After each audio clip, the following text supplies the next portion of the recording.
La mémoire des Taïnos s'efface lentement sous les vagues de l'histoire.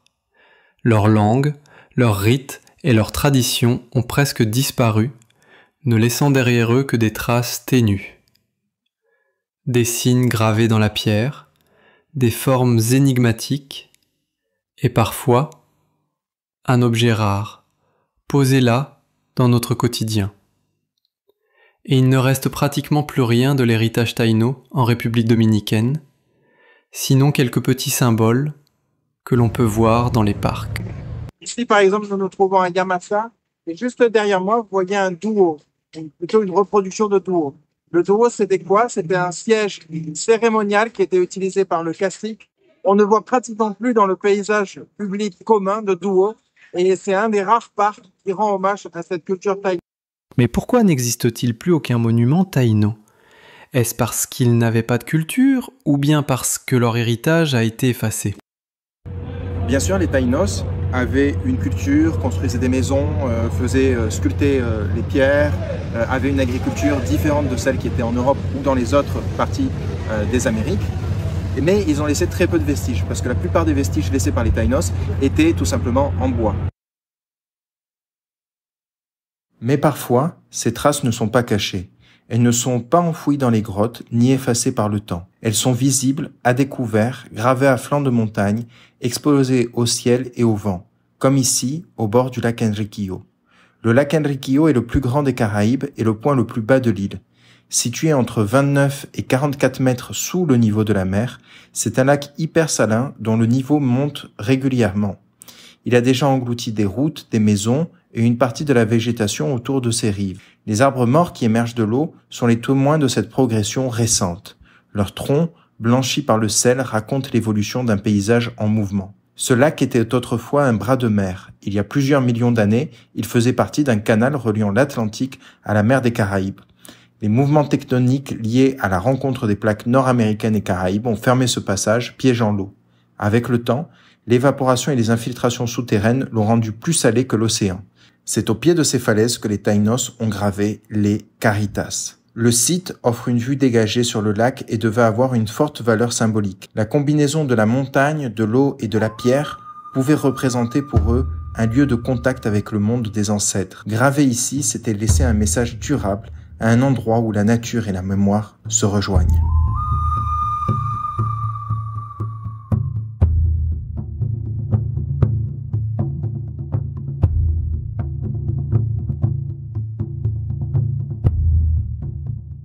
Ici, ce que vous voyez, ce sont en fait plusieurs visages qui regardent vers le lac Enriquillo.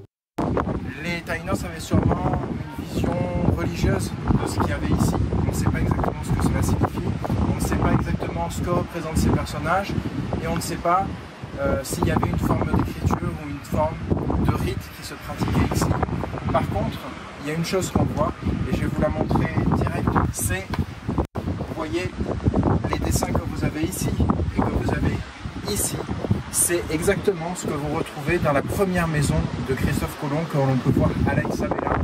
Pourquoi? Parce que les matériaux utilisés pour construire cette maison provenaient du travail des Taïnos eux-mêmes. Les colons, en arrivant, ont réquisitionné la main-d'œuvre locale et les blocs de pierre ont été taillés, transportés et parfois décorés par des artisans indigènes. Il est probable que ces symboles aient été gravés par les Taïnos pendant la construction, soit pour marquer leur présence, soit pour placer le bâtiment sous la protection de leurs semis. Il ne faut pas oublier que le cacique de Marienne était l'allié de Christophe Colomb et souhaitait donc qu'il soit protégé.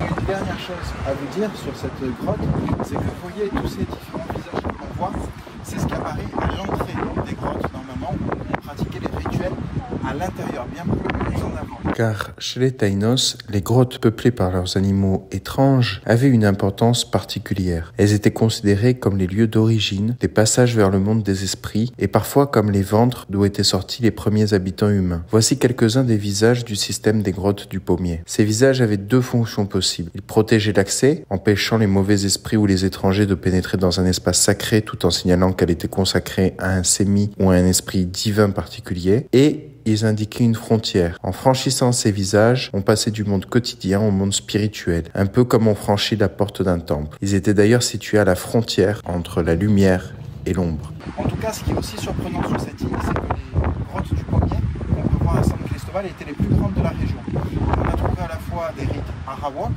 mais aussi des traces de cultures autres comme les Mayas ou en tout cas de la Mésoamérique. Et ici, c'est la même chose. On retrouve des motifs qu'on retrouve dans l'ensemble des Caraïbes, ce qui donne à penser qu'il y avait peut-être un lieu de regroupement sur cette île et à cet endroit précis du lac Enrique. Il n'est pas surprenant de trouver des points communs entre les pratiques taïnas et celles d'autres peuples d'Amérique, car les Taïnos venaient principalement d'Amérique du Sud.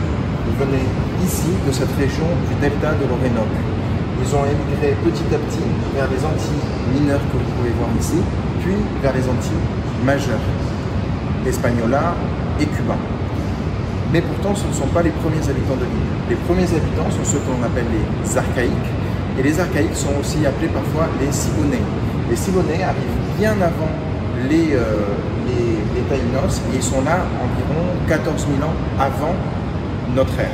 Il faut savoir une chose, c'est que les Taïnos se sont mélangés à la population Siboney ou archaïque, et donc ils ont fondé une autre culture, une culture différente, mais les Taïnos n'étaient pas les premiers habitants de l'île. Il n'est donc pas étonnant de trouver des points communs entre les cultures du bassin amazonien et la culture taïna, puisque les Taïnos étaient originaires de cette région. Mais par contre, il est beaucoup plus surprenant de trouver certains rites, certaines coutumes qui semblent être influencés par la Mésoamérique. Un de ces traits culturels les plus importants, c'est ce qu'on voit ici, c'est le jeu de balle. Ce jeu avait une vision symbolique et rituelle, une fonction rituelle qui était très importante. Comment on sait qu'ils avaient une fonction rituelle très importante? Parce qu'on retrouve sur le baté, qui était le lieu où on jouait, des figures symboliques des sénis.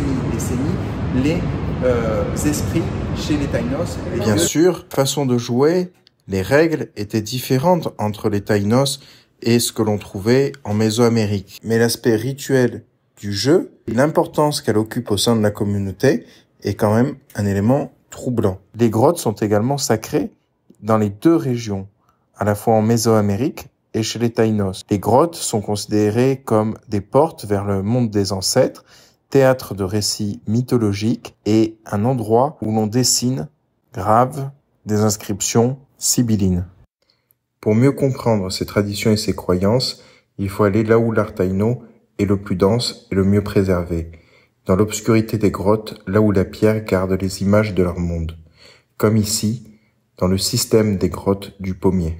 Les images que l'on trouve dans la grotte ne sont pas isolées. Elles prennent tout leur sens dans la cosmogonie taïna, une vision du monde où la nature, les humains et les esprits sont liés par des cycles sacrés. Dans leur récit d'origine, les grottes sont les matrices du monde. C'est par elles que sortirent les premiers hommes, les plantes utiles, les animaux. Chaque espèce, chaque élément naturel avait été confié aux humains avec une mission, maintenir l'équilibre entre le monde visible et l'invisible. Les animaux gravés au pommier ne sont donc pas de simples illustrations. Le poisson rappelle l'abondance des eaux, l'oiseau relie les hommes au ciel, la chauve-souris ouvre la porte des rêves et de l'au-delà. Et la grenouille, que l'on voit ici, associée à la fertilité féminine et à la maternité et à la pluie, symbolise le renouveau. Son chant annonçait l'arrivée des eaux qui faisaient pousser les cultures, et sa double vie dans l'eau et sur terre représentait le passage d'un état à l'autre. Dans la pensée taïna, elle était un signe de prospérité et de continuité de la vie. Ces animaux sont les acteurs d'une histoire sacrée, les témoins d'impact entre les hommes et la nature. Les Taïnos vivaient dans un univers où rien n'était séparé. Le cycle de la pluie, la croissance des cultures, la naissance des enfants et la prospérité du village étaient perçus comme les différentes facettes d'une même force vitale. Dans ce monde où tout est relié, il fallait des médiateurs capables de dialoguer avec les esprits, d'interpréter les signes de la nature et de guider la communauté dans ses décisions. C'était le rôle du boïké. Le boïké n'était pas seulement un prêtre,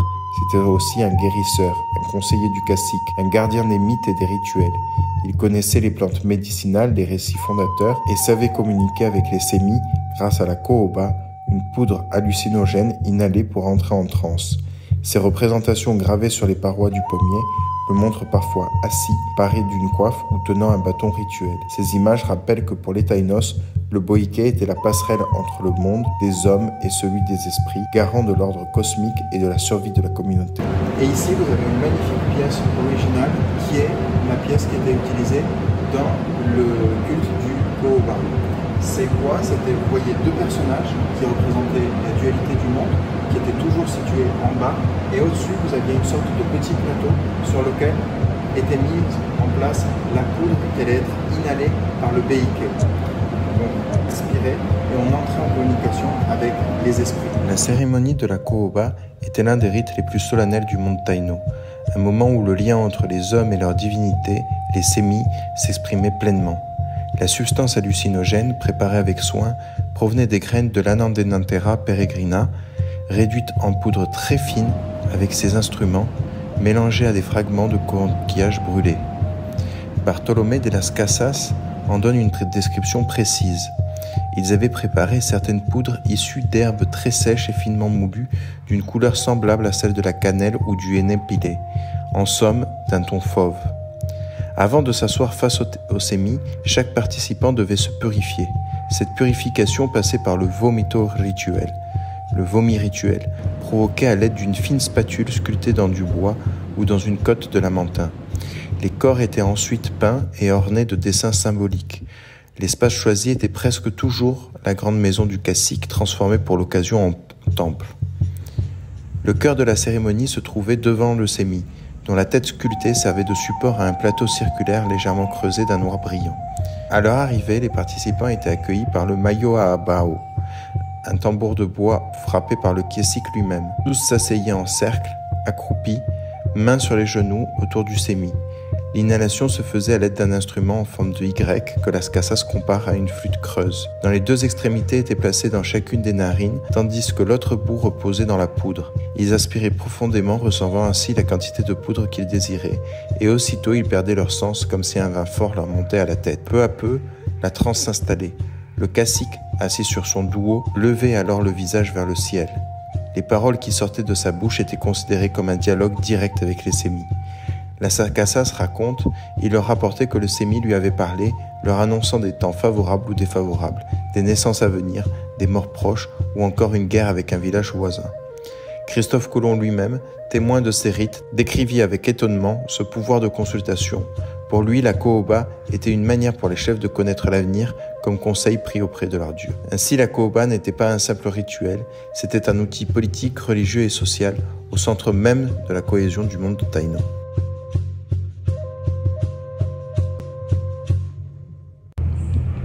Juste à côté de moi, vous avez le dieu Yukao. Yukao que l'on trouve parfois sous le nom Yuchu. C'est un dieu extrêmement important pour les Taïnos puisque c'est le dieu du manioc. Et le manioc, c'était l'aliment de base. Et donc ce dieu, c'était aussi le dieu de la fertilité, c'était le dieu de l'alimentation, c'était le dieu de la vie qui permettait la vie et c'était l'un des dieux les plus importants de la mythologie taïna. On retrouve ce même type de culte d'ailleurs dans la forêt amazonienne et dans le delta de l'Orénoque, avec un aliment qui est vénéré. On a notamment l'arbre de Moriche, qui est celui des Warao et qui est l'arbre de vie. Il était aussi le dieu de l'agriculture et on le vénérait pour avoir de bonnes récoltes. Et là, je me trouve à côté de Marou, le dieu soleil, le dieu de la sécheresse et qui était aussi très important dans la mythologie taïna. Il était souvent associé à Boinayel, Boinayel qui était le dieu de la pluie. Et les deux alternaient. Et c'était l'alternance des deux qui faisait la fertilité et la vie. C'était donc un dieu particulièrement important qu'on retrouve sur bon nombre de représentations. Il est rare de le trouver en statue. En général, on le trouvait sur les bords rituels et dans les grottes. Et pourtant, au cœur de cette multitude de dieux et d'esprits, il en est un qui domine tous les autres, Yaya. Dans la cosmogonie taïna, Yaya est l'être suprême, source de toute vie, garant de l'ordre naturel. C'est lui qui a façonné les cycles du soleil et de la pluie, établi l'harmonie entre les mers, les forêts et les hommes. Les autres sémis, puissants mais subordonnés, ne sont que les serviteurs de cette volonté première. Les Espagnols y voyaient le reflet de leur propre croyance. Mais, pour les Taïnos, comme dans le panthéon où Yaya trônait au-dessus de tous, la structure sociale reproduisait cet équilibre hiérarchisé, chaque rôle trouvant sa place dans l'ordre du monde. L'organisation sociale des Taïnos était en fait très hiérarchique. À la tête de chacune des petites fédérations, on retrouvait un cacique. C'est ce que vous avez là, tout en haut de la hiérarchie sociale. Attention, il n'y avait pas d'état unitaire des Taïnos, mais il y avait plusieurs caciques sur une même ligne. Même s'ils avaient la même culture, ils étaient divisés en plusieurs structures politiques.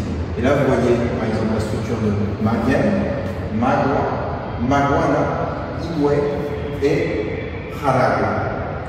En fait, c'était les 5 caciques principaux de la Hispaniola. Mais vous en aviez d'autres à Cuba et dans les Antilles mineures, des Taïnos. Mais il y avait des petits caciques, des grands caciques, et chacun gérait une zone. Par exemple, il y avait le cacica de Marienne, qui était une zone géographique relativement ample, qui était située au nord-ouest de l'île de l'Hispaniola. Ensuite, en dessous, vous aviez le Beyque, au Boïque, qu'on retrouve parfois. Le Beyque, il avait une fonction religieuse. Il était très haut, mais il ne dirigeait pas la communauté. Il était très haut dans la hiérarchie parce qu'il pouvait communiquer avec les dieux, avec les esprits, avec les sémis, et il pouvait faire en sorte que la communauté prospère et de la croissance et puisse vivre paisiblement. En dessous, vous aviez les Nitainos. Les Nitainos, c'était un groupe qu'on pourrait apparenter à une certaine noblesse, souvent des guerriers, qui avaient une fonction un petit peu supérieure à ce qu'on trouvait tout en bas de la hiérarchie sociale, qui était le peuple, qui étaient les Naborias. Les Naborias, c'était le peuple en tant que tel, qui travaillait la terre, qui travaillait dans l'agriculture et qui finalement fournissait tous les biens matériels de la communauté. Il n'y avait pas de meilleur lieu qu'ici, à Saint-Domingue, au parc Mirador Sur, devant la statue d'Anacaona. Originaire de Jaragua, devenue reine à Maguana par son mariage avec Caonabo, incarne l'intelligence politique, l'art poétique et la dignité d'un peuple qui sut vivre en harmonie avec son environnement. Mais son destin tragique, trahi par les Espagnols et exécuté en place publique, symbolise aussi la disparition brutale de la souveraineté taïna. Aujourd'hui, les derniers témoins matériels de cette civilisation disparaissent à leur tour. Les grottes du Pommier, la plus grande concentration d'art rupestre des Antilles, sont fragilisées par l'activité minière voisine. Las Caritas, au bord du lac Enriquillo, sont défigurées par les déchets et l'érosion. Si nous laissons ces lieux s'éteindre, nous n'effacerons pas seulement des gravures dans la pierre, nous condamnerons à l'oubli la mémoire d'une civilisation, ses rites, ses traditions et tout un rapport au monde. Préserver ces sites, c'est refuser l'effacement d'une mémoire déjà en grande partie perdue. Et si vous voulez continuer à explorer les histoires oubliées d'Amérique latine, n'oubliez pas de vous abonner à cette chaîne, laissez un commentaire et j'y répondrai bien volontiers. En attendant, à très bientôt. Free audio post-production by alphonic.com